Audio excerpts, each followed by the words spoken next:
ગેસની ગરબડ દૂર કરો. ક્યારેક ભારે ખોરાક ખવાઈ જાય ત્યારે ખોરાક પચતો નથી અને જેમાં આથો ચડે તેમ પેટમાં પચ્યા વિનાના ખોરાકનો આથો ચડે છે. તેથી ગેસ ઉત્પન્ન થાય છે. પેટની જગ્યા નાની અને ગેસનું પ્રમાણ વધારે, તેથી કેટલીક વાર પેટ ફૂલી જાય છે.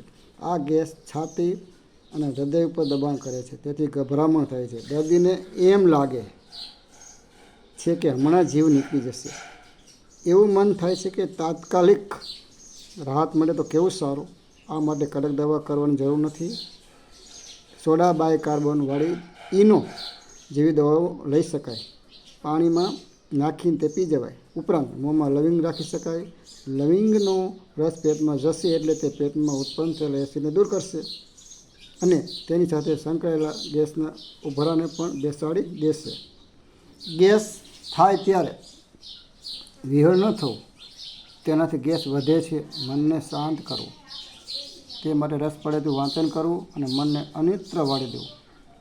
આમ કરવાથી ધીમે ધીમે પાચનની ક્રિયા ચાલુ થશે અને વધારાનો ગેસ નીકળી જશે અને તેથી ગભરામણ મટી જશે.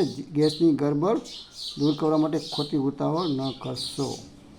તો આ અપનાવી જશો. 5 ways for feel young and energy.